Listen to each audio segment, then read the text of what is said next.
본문의 말씀을 가지고 나의 힘이 아닌 주님의 힘으로 라는 주제로 우리 함께 은혜를 나눠보고자 합니다.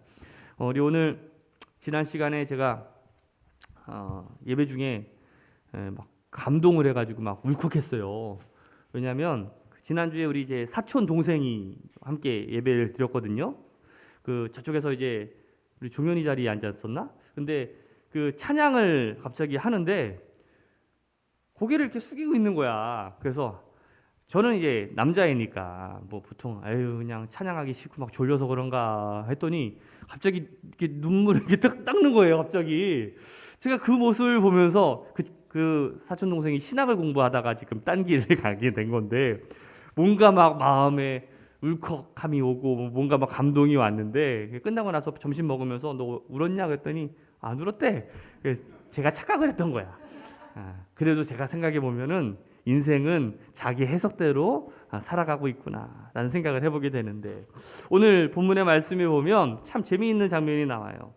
이게 봤던 말씀 같은 어떤 데자뷰 같은 말씀이 나오는데 어떤 말씀입니까? 1절 말씀이에요. 같이 한번 읽어볼까요? 16장 1절 시작. 삼손이 가사에 가서 거기서 한 기생을 보고 그에게로 들어갔더니 이 말씀 여러분들 기억하시죠? 14장 1절에 삼손이 딥나에 내려가서 거기서 블레셋 사람의 딸들 중에 한 여자를 보고 그렇죠?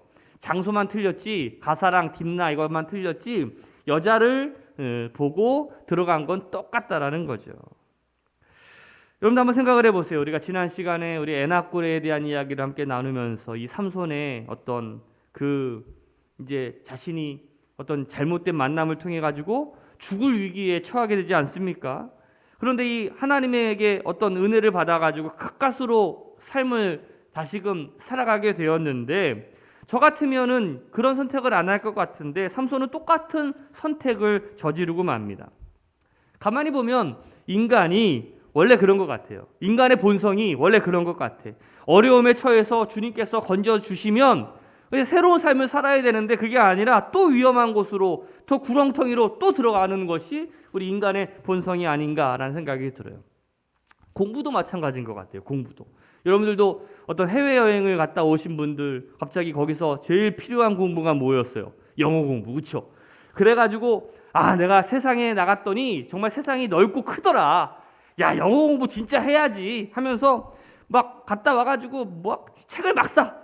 뭐 필수 회화 영어, 뭐 꼭 집어, 뭐 패턴 영어, 뭐 그냥 뭐 미드로 보는 영어 막 이만큼 사가지고 막 영어 공부 막 열심히 하는데 얼마나 해요? 뭐 2주 하면 많이 해요. 2주 하면 많이 해. 다시 원위치야.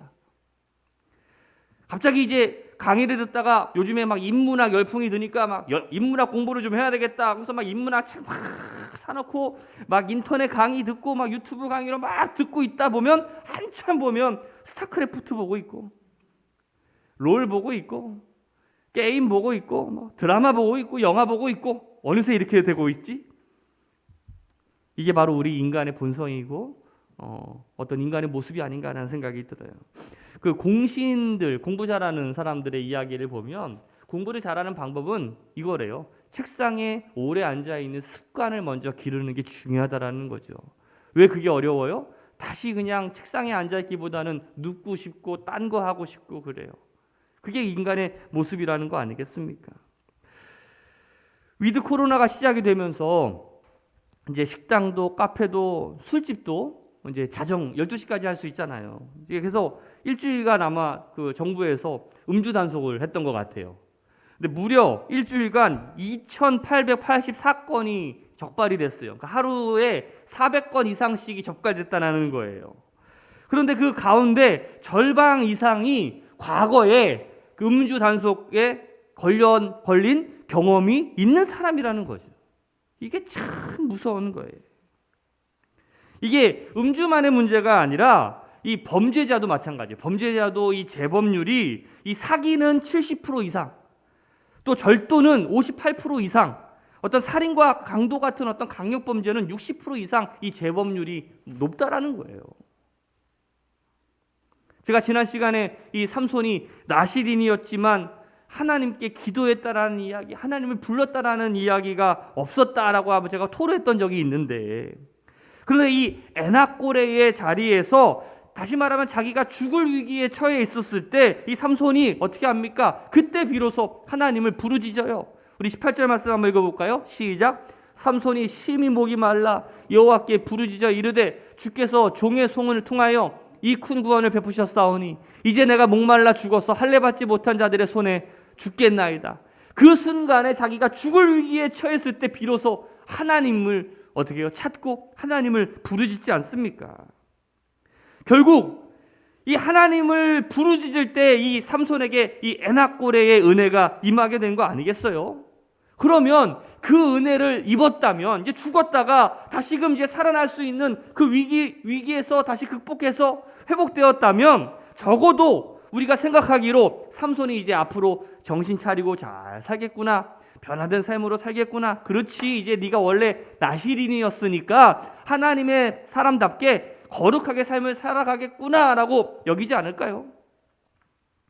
그런데 그 에낙고레의 은혜를 경험하고 난 다음 첫 구절이 뭐예요? 바로 16장 1절 이거예요. 시작. 삼손이 가사에 가서 거기서 한 기생을 보고 그에게로 들어갔더니 다시 원위치의 모습을 보여주고 있다라는 거 아니겠어요? 여러분 요요 현상이라는 말 들어보셨죠?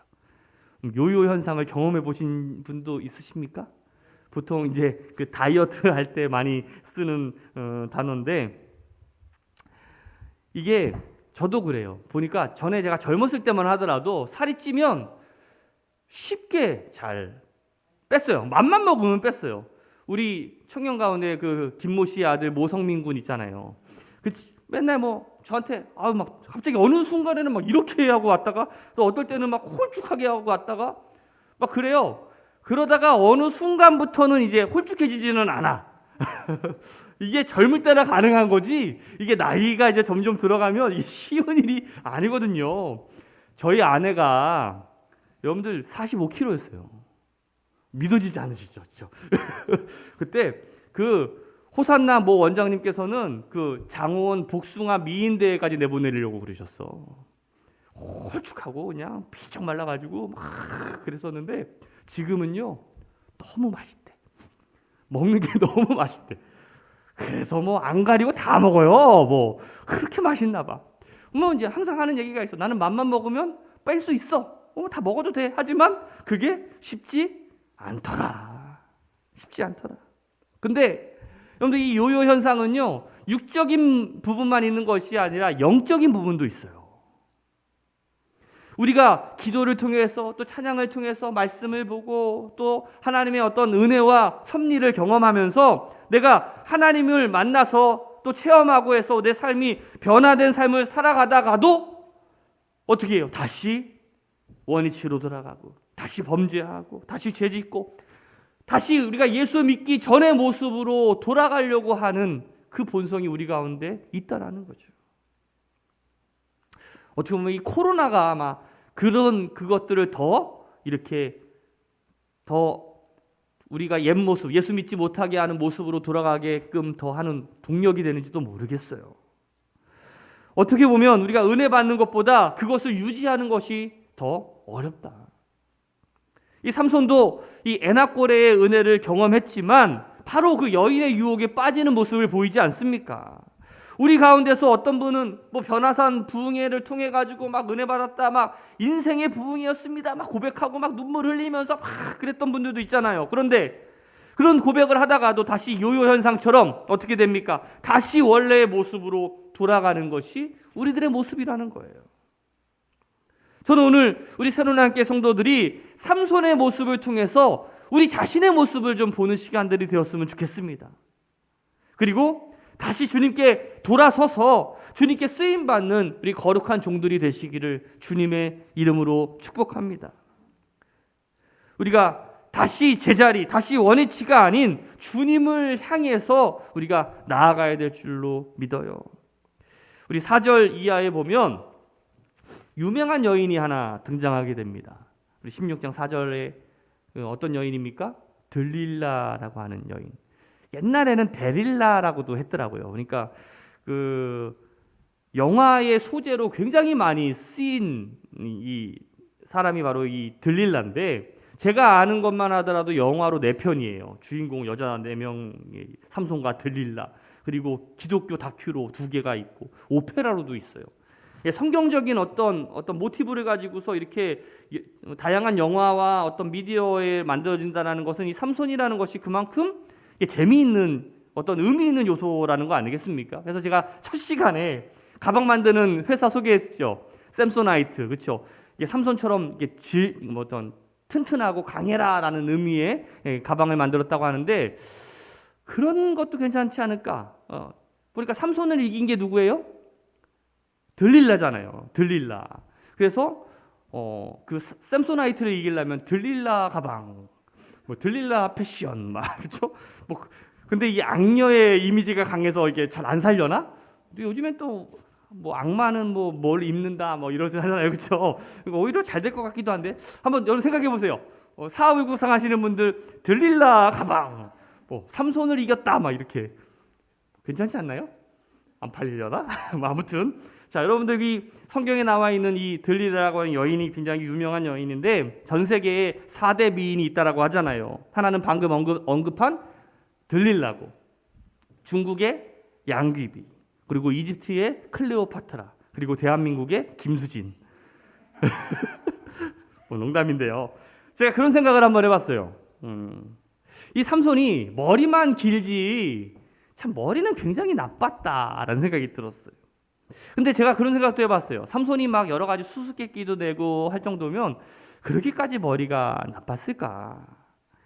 제가 이제 여러분들 16장 이야기를 쭉 보면 이게 들릴라가 삼손을 막 꼬셔요. 한 3번 정도를 막 꼬셔. 너의 힘이 어디서 나느냐 막 꼬셔댑니다. 처음에 2번째는 그냥 뭐 다른 얘기하다가 그 위기에서 위기에서 넘어가게 되는데 그러면 정신 차려야 되지 않을까요? 그렇죠?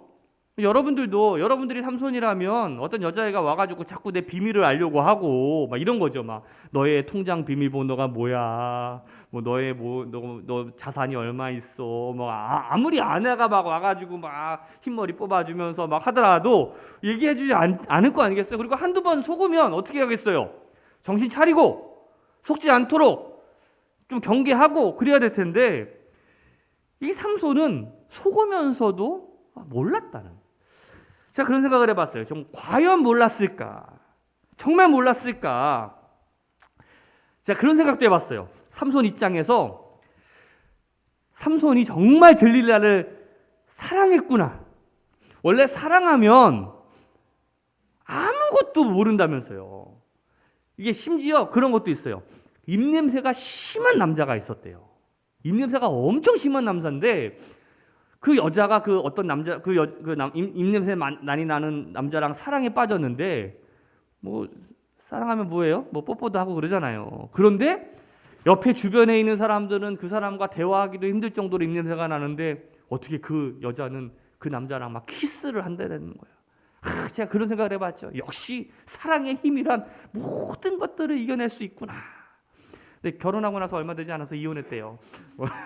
입냄새가 너무 많이 나가지고. 자, 보면은 우리 4절 말씀, 5절 말씀 한번 읽어볼까요? 시작. 이후에 삼손이 소렉 사람 골짜기에 들릴라라 이름하는 여인을 사랑하매. 그러니까 삼손이 사랑했기 때문에 속을 수도 있겠구나라고 여겼지만 그 다음 5절 말씀이에요. 시작. 블레셋 사람의 방백들이 그 여인에게로 올라가서 그에게 이르되 삼손을 꾀어서 무엇으로 말미암아 그 큰 힘이 생기는지 그리고 우리가 어떻게 하면 능히 그를 결박하여 굴복하게 있을지를 알아보라. 그리하면 우리가 각각 은 1,100개씩을 내게 주리라. 이 블레셋 사람들이 들릴라에게 딜하고 있는 장면 아니겠어요? 이런 거 보면 이 두 사람은요 진짜 참다운 사랑을 하는 사이는 아니었던 것 같고 여러분들도 보시기에 삼손이 어떤 아가페적인 어떤 진실된 사랑보다는 어떤 육체적인 쾌락을 쫓는 그런 사랑이 아니었을까. 참된 사랑은 아니라고 아마 여기지 않았을까요? 그러면 이 들릴라가 삼손을 유혹해서 그의 비밀을 막 해내려고 하는데 그 과정이 굉장히 집요합니다. 우리 먼저 7절 말씀을 한번 읽어볼까요? 시작. 삼손이 그에게 이르되 만일 마르지 아니한 새 활줄 7으로 나를 결박하면 내가 약해져서 다른 사람과 같으리라. 그럼 이쯤 되면 삼손은 알아채려야 돼요. 그런데도 삼손은 깨닫지 못하잖아요. 그리고 들릴라의 유혹이 계속됩니다. 10절과 11절 말씀이에요. 시작. 들릴라가 삼손에게 이르되 보라 당신이 나를 희롱하여 내게 거짓말을 하였도다. 청하건대 무엇으로 당신을 결박할 수 있을지 이제는 내게 말하라 하니 삼손이 그에게 이르되 만일 쓰지 아니한 새 밧줄로 나를 결박하면 내가 약해져서 다른 사람과 같으리라 하니라. 아직까지는 지금 삼손이 핑계를 대면서 진짜를 얘기하고 있지는 않아요. 그런데 성경에 보면 몇 번씩이나 걸쳐서 집요하게 들릴라가 끊임없이 삼손을 무너뜨리기 위해서 계속해서 유혹하고 집요하게 알아보는 그러한 과정이 있습니다. 그런데 성경에 어떻게 보면 이 들릴라의 유혹에 어떻게 이 삼손이 끊임없이 속고 또 속을 수가 있을까? 여러분들 그 밧세바 신드롬이라는 거 들어보셨습니까? 밧세바 신드롬. 이 밧세바가 누구죠? 여러분들 그 다윗이 좀 부정하게 취한 아내 아니겠습니까? 전에 그 충남 도지사였던 그 안희정 그 지사의 그 어떤 스캔들이나 우리 서울 시장이었던 이 고 박원순 씨의 그 스캔들 우리 기사를 제가 보다가 어떤 신문에서 이 밧세바 신드롬이라는 거를 제가 접하게 되었어요. 내용이 1993년에 미국의 톨레도 대학의 이 경영학과 교수 2명이 이제 그 비즈니스 윤리 저널이라고 하는 곳에 이제 논문으로 기고한 내용인데 그 제목이 바로 밧세바 신드롬이에요. 부제가 뭐냐면 성공한 리더들의 윤리적인 실패. 그러니까 이 두 학자가 어떻게 이 영향력 있고 성공한 사람들이 어떤 사회적 지도층이 있는 사람들이 이런 도덕적 결핍증에 걸리게 될까? 이 밧세바 신드롬에 걸리게 될까? 그 이유를 이제 찾게 되는데 이 밧세바는 그 다윗이 이제 왕으로 있었을 때 그 우리아라고 하는 그 장군의 아내였습니다. 그렇죠? 근데 어느 날 이 다윗이 성문을 거닐다가 저 건너편에 목욕하고 있는 여인을 보게 되는 거예요. 그 여인이 바로 밧세바였는데 그 다윗이 그 여인을 수소문해 보니까 그 여인이 바로 자신의 충신이었던 우리아의 아내였다라는 것을 알게 되었죠. 근데 이 밧세바에 대한 이 욕망과 욕정이 어떻게 보면 걷잡을 수 없어서 결국은 이 밧세바를 취하게 되지 않습니까? 그런데 문제가 생겼어요. 밧세바가 임신을 하게 되는 거예요. 그래서 머리를 씁니다. 어떻게 합니까? 그 최전방에 나가 있는 우리아를 불러다가 이제 집에서 그 아내와 동침하게끔 그렇게 이제 어떻게 보면 휴가를 준 거죠. 그런데 우리아가 내 부하들은 지금 적군과 나가서 싸우고 있는데 나 혼자 집에서 편하게 쉴 수 없다. 그러고서 아내를 만나지를 않아요. 난리가 난 거죠. 그러자 이 다윗이 어떻게 합니까? 그 우리아를 최전방으로 보내가지고 싸우다가 죽게 합니다. 결국 이것이 하나님으로부터 진노를 받게 되어가지고 그 태어난 아이가 얼마 살지 못하고 죽게 돼요. 이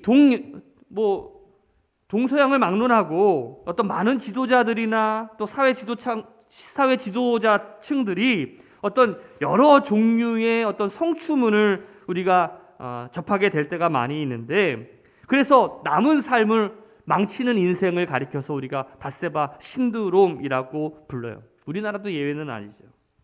그러면 왜 이렇게 성공한 사람들 그런 사람들이 이런 그 비도덕한 어떤 성추문에 휩쓸려서 그 남은 인생을 어떻게 보면 무너지는 인생을 살아가게 될까? 그것을 연구하게 되었는데 그 내용이 바로 그거예요. 이제 어느 정도 자기가 성공하고 이렇게 어느 정도 위치에 있다라고 하면 이런 생각을 갖게 된다는 거죠. 모든 상황을 자기가 통제할 수 있다라고 여기게 된다는 거예요. 그래서 과도한 어떤 자신감을 가지게 되고 자신의 권력과 영향력에 도취되면서 살아가게 된다는 것이죠. 그래서 한두 번의 범죄가 점점 어떻게 보면 대담해지면서 다른 사람은 몰라도 나는 괜찮을 거다라고 스스로 오판을 하게 된다는 거예요. 제가 최근에 갑자기 우리 민호한테 연락을 했어요. 신문 보고서 한양대학교 교수가 중수업을 하는데 욕조에 누워가지고 이렇게 강의를 하는 거예요. 난리가 난 거예요.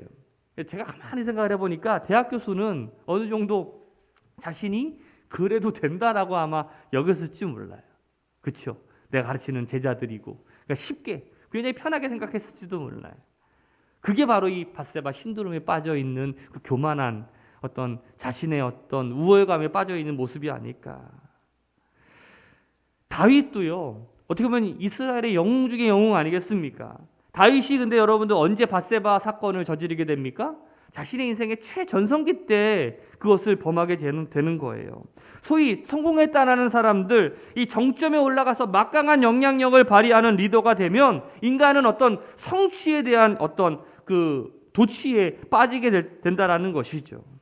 이렇게 될 경우에 자기가 어떻게 보면 컨트롤할 수 없는 그러한 상황에 처하게 된다라는 것, 이게 바로 밧세바 신드롬이라는 거예요. 삼손이 바로 그 밧세바 신드롬에 빠진 대표적인 케이스죠. 삼손은 평생 한 번도 진 적이 없어요. 싸울 때마다 어마어마한 승리를 일으킵니다. 여러분, 나귀 턱뼈 하나로 1,000명을 죽이는 사람 아니겠습니까?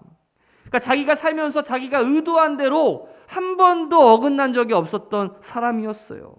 그러니 지금 들릴라라고 하는 예쁜 여자가 자기를 유혹해도 그 여자가 우스워 보였을 거야, 아마. 별거 아니라고 생각했겠죠. 내가 1,000명을 죽인 사람인데 까짓 거 여자 하나 뭐 어떻게 못하겠어? 네가 뭐 어떻게 하겠어? 라고 하는 그 착각 속에 이 빠져 있는 이 삼손의 모습을 보세요. 그럼 삼손이 이런 마음을 가졌는지 어떻게 할 수 있냐면 우리 1절 말씀이에요. 오늘 1절 말씀 굉장히 많이 있는데 같이 한번 읽어봅시다. 시작. 삼손이 가사에 가서 거기서 한 기생을 보고 그에게로 들어갔더니, 여기에 장소가 중요해요. 가사예요, 가사. 가사라고 하는 지역은 어디냐면 여기가 지금 가사인데 이 딥나가 여기에요.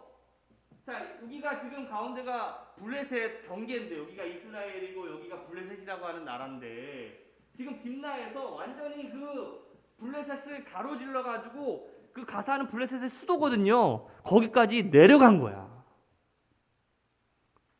생각을 해보세요. 지금 바로 앞장에서 삼손이 나귀 턱뼈 하나로 블레셋 사람들 몇 명을 죽였어요? 1,000명을 죽이고 그 블레셋 사람들을 끊임없이 수많은 수백 명들을 다 죽였는데 지금 블레셋의 입장에서 삼손이 요주 인물 아니겠어요? 그런데 그럼에도 불구하고 이 삼손이 블레셋을 관통해 가지고 이 가사까지 갔다라는 것은요, 무슨 말이에요? 나는 괜찮다라는 거지. 나는 괜찮다라는 거예요. 결국 삼손이 자신이 가진 힘만 의지하다가 결국 어떻게 됩니까? 저 가사에서요, 사로잡혀서 두 눈 뽑히고 그 노예나 그 짐승들처럼 그 연자맷돌 돌리는 그 정말 비참한 인생을 살게 되지 않습니까? 우리 16절과 17절 말씀 같이 한번 읽어봅시다. 시작.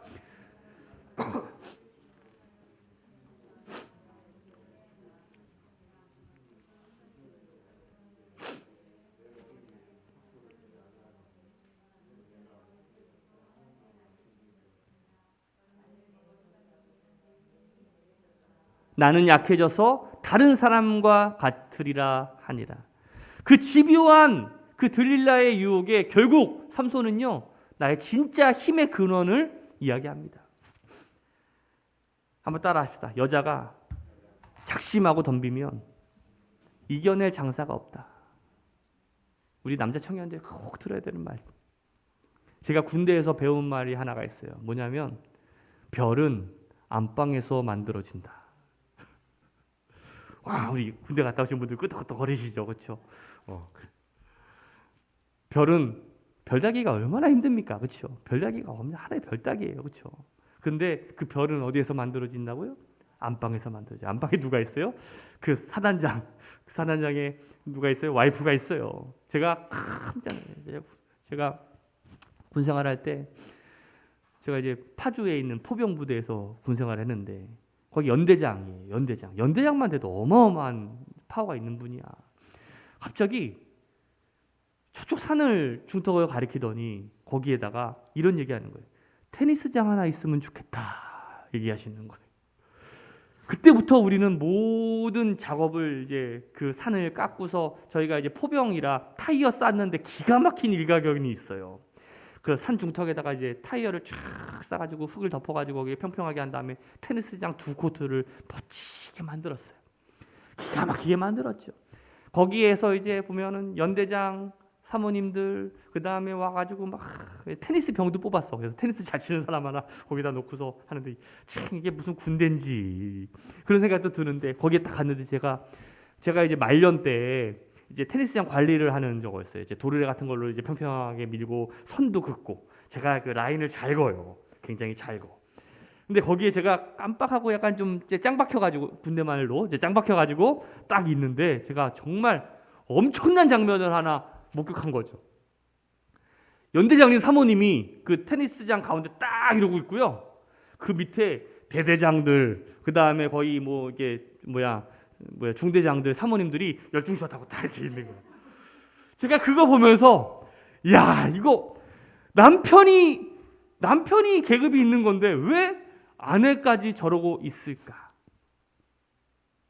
여러분들이 아내 입장에서 내 남편이 대대장인데 연대장이 불러가지고 가면 여러분들 어떻게 하고 있을 것 같아요? 그럴 것 같지요. 그게 바로 그런 모습이 아닌가라는 생각이 드는데 그만큼 우먼 파워가 세다라는 거 아니겠어요? 여자가 작심하고 덤비면 버틸 남자가 어디 있겠습니까? 여러분들 이 삼손이 이 밧세바 신드롬에 빠져 결국 자기 힘만 의지하고 나의 힘만 의지했을 때 결국 그 인생이 어떻게 됩니까? 무너지는 인생이 됩니다. 오늘 우리가 이 삼손의 모습을 보면서 우리가 배워야 되는 것이 무엇입니까? 나의 힘은 결국 없어진다는 거예요. 내 힘만 의지했다가는 살아남을 수가 없다라는 거죠. 그러면 우리가 해야 되는 일이 뭡니까? 주님의 힘을 의지해야 된다는 거예요. 우리가 겸손하게 우리가 주님을 바라보고 또 주님을 의지하면서 우리가 삶을 살아갈 때 우리가 어떻게 보면 안정된 삶을 살아갈 수 있고 어떤 것들을 이루어가는 성취의 삶, 성공의 삶을 우리가 살아갈 수 있다라는 것이죠. 하나님께서 우리에게 수류탄을 사용하라고 주셨는데 우리는 그 수류탄을 사용하는 방법을 몰라가지고 막 수류탄을 막 돌멩이처럼 던진다고 생각을 해보세요. 얼마나 비효율적으로 우리가 삶을 살아가겠습니까? 내가 아무리 힘이 좋아가지고 막 수류탄을 던져가지고 한 사람을 막 쓰러뜨릴 수 있는 힘이 있다라고 할지라도 결국은 그 수류탄을 터뜨릴 수 있는 그 하나님의 방법을 배우기만 한다면 우리는 더 어마어마한 일들을 해낼 줄로 믿습니다. 오늘 여전히 우리가 나의 경험과 나의 지식과 나의 힘만을 가지고 의지하면서 살아갈 때가 너무나 많이 있는 것 같아요. 오늘 우리가 꼭 기억해야 될 것, 우리가 내 힘 의지하지 말고 주님의 힘을 의지하며 살아갈 수 있는 우리 새로운함께 성도들 되시기를 주님의 이름으로 축복합니다. 오늘 히브리서 기자는 우리에게 이렇게 말합니다. 믿음의 주요 또 온전케 하신 이인 예수를 바라보자. 오늘 예수님을 바라보며 주님의 힘을 의지하며 살아가는 우리 새로운함께 성도들 되시기를 주님의 이름으로 축복합니다.